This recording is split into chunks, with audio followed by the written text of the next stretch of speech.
was studying the books of the past, the women of the past, that gave me my opportunity to in turn become one of those women, telling my own story through writing books, through creative works, and through telling the stories of those women and mediating a lot of their views, but also of men.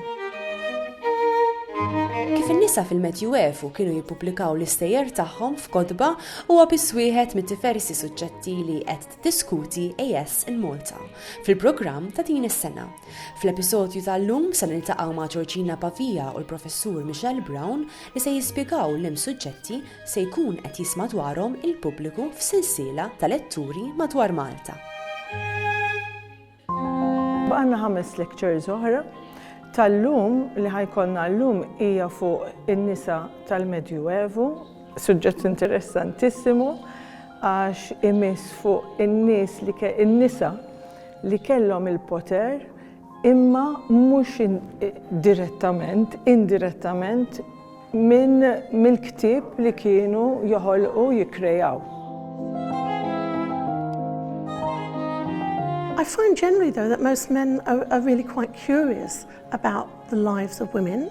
And again, it's because they too haven't had access often to those stories being told. We think of women's domain very much being that of child rearing and of the home.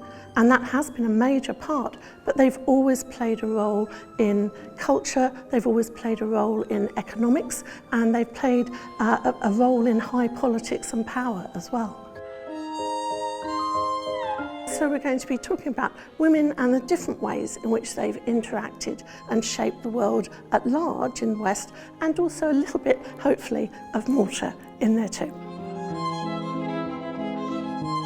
I think there's often a case we think that new technology is going to make the difference, and sometimes it does. We can tell an awful lot more, but often it's standing back and changing your mindset and looking at some of the famous things from different perspectives.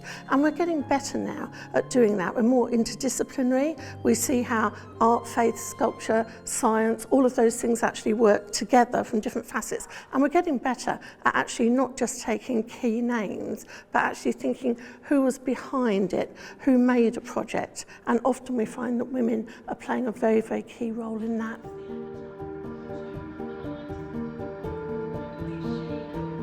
Mbagħad għandna suġġett ieħor wara li huwa fuq il-Rijksmuseum li għandna li hemm f'Amsterdam. Mbagħad għandna suġġett ieħor importanti u interessanti. Dan huwa fuq il-pittura imma it-teknika u l-medium li jintuża l-pittura.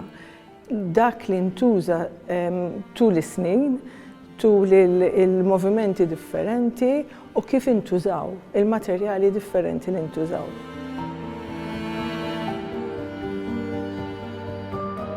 Mbagħad għandna suġġett ieħor importanti, imma dan għandu wkoll xeħta Maltija u l-lecturer ħajaqsam il-suġġett tiegħu fuq Michael Harris, kif beda Malta u fuq l-istudju tiegħu ġewwa l-Ingilterra.